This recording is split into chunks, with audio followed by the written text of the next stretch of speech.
Hello guys, welcome to my Lohendra channel.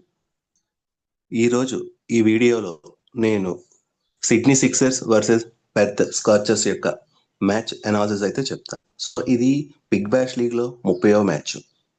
ఇక team అనాలిసిస్కి వస్తే Sydney sixers మన టీం చూసుకుంటే చాలా స్ట్రాంగ్గా ఉంది. సో దీని విన్నింగ్ పర్సంటేజ్ కూడా బాగుంది. సో ఇక్కడ చూసుకుంటే కనుక కెప్టెన్ మోయిసెస్ హెన్రిక్స్ మనకు తెలిసిందే. సో అటు బ్యాటింగ్లోనే ఇటు బౌలింగ్లోనే అయితే మటుకు ఎరగదీస్తాడు.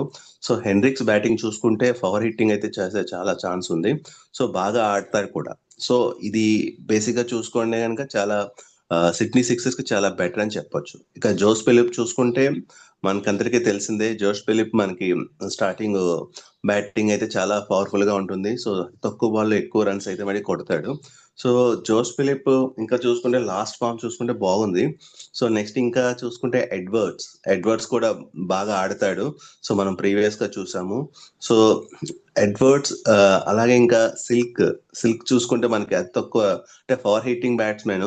సో మనకి వన్స్ ఎటువంటి సిచ్యువేషన్ లో ఉన్నా కూడా మ్యాచ్ ని మళ్ళీ తిప్పే ఛాన్స్ అయితే మనోడి ద్వారా ఉంది. సో ఇంకా ప్యాటర్సన్ కూడా బాగా ఆడతాడు. సో నెక్స్ట్ ఇంకా బౌలింగ్ విషయానికి వస్తే ముర్పి అబాట్స్ తో చాలా స్ట్రాంగ్ గా ఉంది. సో వీళ్ళిద్దరు బౌలింగ్ అటాక్ తో స్టార్టింగ్ ఎండింగ్ కూడా చాలా పవర్ఫుల్ గా ఉంటది. వాళ్ళ యొక్క టీం స్ట్రాంగ్ గా ఉంది. సో అలాగే మిచెల్ పెర్రీ బౌలింగ్ కూడా మనం చూసుకోవచ్చు. చాలా అంటే విత్ లోయెస్ట్ ఎకానమీతో మనోడు బౌలింగ్ అయితే వేయడం జరిగింది. సో ఇది ఓవరాల్ గా చూసుకుంటే సిడ్నీ సిక్సర్స్ టోటల్ టీం వచ్చి సో చాలా స్ట్రాంగ్ గానే ఉందని చెప్పుకోవచ్చు. అటు బ్యాట్స్మెన్, ఇటు బౌలింగ్, ఇటు ఆల్రౌండర్స్ తో కలిపి కొంచెం ఏకంగా చాలా స్ట్రాంగ్ గా ఉంది. సో సిడ్నీ సిక్సర్స్ కనుక ఈ సీజన్ లో ఇంకొంచెం మెరుగుపరుచుకుంటే సో డెఫినెట్ గా వాళ్ళు ఫైనల్ కి వెళ్తారు. అలా కప్ అయితే మటుకి కొట్టే ఛాన్సెస్ ఎక్కువ ఉన్నాయి. సో నెక్స్ట్ ఇంకా చూసుకుంటే పెర్త్ స్కాచర్స్ ప్లేయింగ్ 11 చూసుకుంటే సో ఇక్కడ టీం కూడా చాలా స్ట్రాంగ్ గా ఉంది. సో మన కెప్టెన్ వచ్చి టర్నర్ అని చెప్పుకోవచ్చు. So Finn Allen, like Hardie, Connolly, Hobson, Agar. So ఇక్కడ టీం చూసుకుంటే చాలా బ్యాలెన్స్డ్ గా ఉందని చెప్పుకోవచ్చు. ఇక్కడ టర్నర్ చూసుకుంటే మనకు తెలుసు బ్యాటింగ్ మనం చెప్పుకోవాల్సిన అవసరం లేదు. సో ఎటువంటి సిచ్యువేషన్ లోనో బ్యాటింగ్ చేసే సత్తా అయితే తనకుంది. సో ఎలెన్ కూడా మనకు తెలుసు తక్కువ బాల్లో హిట్టింగ్ అయితే ఎక్కువ చేసే ఛాన్సెస్ ఉన్నాయి. ఈజీగా సిక్సెస్ అయితే కొడతాడు. So next Hardie, like Connolly and option and Agar వీళ్ళందరూ కూడా మిడిల్ ఆర్డర్ లో చాలా స్ట్రాంగ్ బ్యాట్స్మెన్స్. సో ఒక్కసారి నిలదొక్కుంటే గనక మ్యాచ్ ని మన వైపుకి తిప్పే ఛాన్సెస్ అయితే ఎక్కువ ఉన్నాయి. అంటే మన వైపు అంటే పెర్త్ స్కాచర్స్ వైపు తిప్పే ఛాన్సెస్ ఎక్కువ ఉన్నాయి అన్నమాట. సో రిచర్డ్సన్ అంటే మనకు తెలుసు బౌలింగ్ బ్యాటింగ్ కూడా చాలా బాగా ఆడతాడు. సో నెక్స్ట్ ఇంకా బౌలింగ్ చూసుకుంటే bowling team is very very strong in this team. So Andrew Tye కానీ, జాసన్ బెహ్రెండ్రోప్ కానీ, మారిస్ కానీ చూసుకుంటే ఆండ్రూ టై మనందరికీ తెలుసు అతని యొక్క స్పీడ్ స్టార్. సో బౌలింగ్ పరంగా చూసుకుంటే స్టార్టింగ్ ఓవర్స్ లో, ఎండింగ్ ఓవర్స్ లో, డెత్ ఓవర్స్ లో చాలా అద్భుతంగా బౌలింగ్ చేస్తాడు. కావాల్సిన టైంలో లైక్ నెగిటివ్ సిచ్యువేషన్ లో మనవాడు వికెట్స్ అయితే ఎక్కువ తీసే ఛాన్సెస్ ఎక్కువ ఉన్నాయి. సో బెహ్రెండ్రోప్ కూడా మనకు తెలుసు బౌలింగ్ బాగా చేస్తాడు. సో ఇతనైతే తక్కువ ఎకానమీతో మనకి జట్టుకి హెల్ప్ చేసే అవకాశం అయితే ఎక్కువ ఉంది. సో ఇక ఓవరాల్ గా ఈ టీం చూసుకుంటే కనుక చాలా స్ట్రాంగ్ గా ఉందని చెప్పుకోవచ్చు. అటు బ్యాట్స్మెన్, ఇటు బౌలర్స్ అండ్ ఆల్రౌండర్స్ తో. బట్ ఈ టీం కనుక ఇదే స్పీడ్ ని కొంచెం పర్ఫార్మెన్స్ బాగా చేస్తే కంపల్సరీ ఫైనల్ కి అయితే వెళ్ళే ఛాన్సెస్ ఉన్నాయి. అలాగే కప్ కొట్టే ఛాన్సెస్ ఉన్నాయి. సో ఇది ఈ టీం యొక్క అనాలిసిస్. ఇంకా స్టాట్స్ చూసుకుంటే కనుక వెన్యూ స్టాట్స్ చూసుకుంటే ఈ మ్యాచ్ వచ్చి మనకి జనవరి 11:15 AM జరుగుతుంది. సిడ్నీ క్రికెట్ గ్రౌండ్ లో జరుగుతుంది. సిడ్నీలో జరుగుతుంది, ఆస్ట్రేలియా.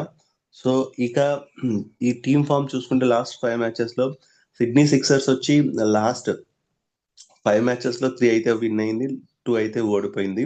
ఇక పెర్త్ స్కాచర్స్ వచ్చి లాస్ట్ 3 మ్యాచెస్ లో 2 అయితే విన్ అయింది, 3 అయితే ఓడిపోయింది. సో ఇక హెడ్ టు హెడ్ చూసుకుంటే లాస్ట్ 10 మ్యాచెస్ లో సిడ్నీ సిక్సర్స్ వచ్చి 4 మ్యాచెస్ నెగ్గింది, పెర్త్ స్కాచర్స్ వచ్చి 6 మ్యాచెస్ అయితే నెగ్గింది. బట్ ఇక్కడ చూసుకుంటే కనుక మనకి బేసిక్ గా టీమ్ విన్ అయితే బేసిక్ గా ఈ రెండు టీమ్స్ కి కంపారిజన్ చూసుకుంటే పెద్ద స్కోచర్స్ ఒక 2 మ్యాచెస్ ఆధిక్యంలో ఉందని చెప్పుకోవచ్చు లాస్ట్ 10 మ్యాచెస్ విన్స్ లో. సో నెక్స్ట్ ఇంకా పాయింట్స్ టేబుల్ చూసుకుంటే సిడ్నీ సిక్సర్స్ 7 మ్యాచెస్ లో 4 మ్యాచెస్ విన్ అయింది, 2 మ్యాచెస్ అయితే లాస్ అయింది. టోటల్ 9 పాయింట్స్ తో ఉంది. అలాగే పెద్ద స్కాచర్స్ వచ్చి 7 మ్యాచెస్ లో 3 మ్యాచెస్ అయితే విన్ అయింది, 4 మ్యాచెస్ అయితే లాస్ అయింది, 6 పాయింట్స్ తో ఉంది. నెక్స్ట్ టీమ్ కంపారిజన్ చూసుకుంటే సిడ్నీ సిక్సర్స్ లాస్ట్ 10 మ్యాచెస్ లో 70% విన్ అయింది. అంటే 7 మ్యాచెస్ విన్ అయింది. 150 score average score, 201 highest score, lowest score వచ్చి 111. ఇక పెద్ద స్కోచర్స్ వచ్చి లాస్ట్ 10 మ్యాచెస్ లో 50% విన్ అయింది. దట్ మీన్స్ 5 మ్యాచెస్ విన్ అయింది. సో యావరేజ్ స్కోర్ వచ్చి 153, హైయెస్ట్ స్కోర్ వచ్చి 177, లోయెస్ట్ స్కోర్ వచ్చి 129.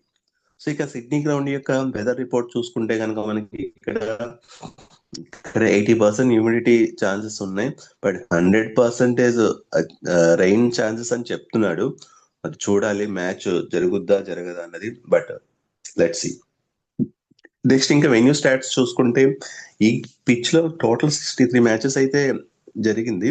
సో అందులో 63 మ్యాచెస్ లో ఫస్ట్ బ్యాటింగ్ చేసిన టీం 51% అయితే విన్ అయింది, సెకండ్ బ్యాటింగ్ చేసిన టీము 48% అయితే విన్ అయింది. సో ఓవరాల్ గా చూసుకుంటే ఫస్ట్ బ్యాటింగ్ చేసిన సెకండ్ బ్యాటింగ్ చేసిన బోత్ టీమ్స్ అయితే అటు ఇటులో కాకుండా మినిమం ఈక్వల్ పర్సంటేజ్ లో విన్ అయ్యాయి అని చెప్పుకోవచ్చు. జస్ట్ 3 పాయింట్స్ డిఫరెన్స్ అంతే, 3% డిఫరెన్స్ ఉంది. సో ఇక యావరేజ్ ఫస్ట్ ఇన్నింగ్ చూసుకుంటే ఈ పిచ్ లో 156, యావరేజ్ సెకండ్ ఇన్నింగ్ చూసుకుంటే ఈ పిచ్ లో 135. సో ఇక లోయెస్ట్ చూసుకుంటే కనుక మనకి ఇక్కడ 48 ఫర్ 6 వికెట్స్, ఇక హైయెస్ట్ చూసుకుంటే 198 ఫర్ 2 వికెట్స్. ఇక లోయెస్ట్ డిఫెన్స్ చూసుకుంటే కనుక ఇక్కడ మనకి 116 ఫర్ 5 వికెట్స్. ఇక పేస్ వర్సెస్ స్పిన్ చూసుకుంటే కనుక మనకి సో ఇక్కడ మెయిన్ ఇంపార్టెంట్ ఏంటంటే పేస్ బౌలింగ్ కి 90 వికెట్స్ పడ్డాయి, స్పిన్ బౌలింగ్ కి చూసుకుంటే 45 వికెట్స్ పడ్డాయి. సో ఈ డిఫరెన్స్ మనకి చాలా ఐడెంటిఫై చేయొచ్చు దీన్ని. సో కాబట్టి ఇక్కడ ఈ పిచ్ బేసిక్ గా పేస్ కి మాక్సిమం సపోర్ట్ చేసే విధంగా ఉందని చెప్పుకోవచ్చు. సో బేస్డ్ ఆన్ మా analysis so and based on productions ఈ మ్యాచ్ నెగ్గేది సిడ్నీ సిక్సర్స్.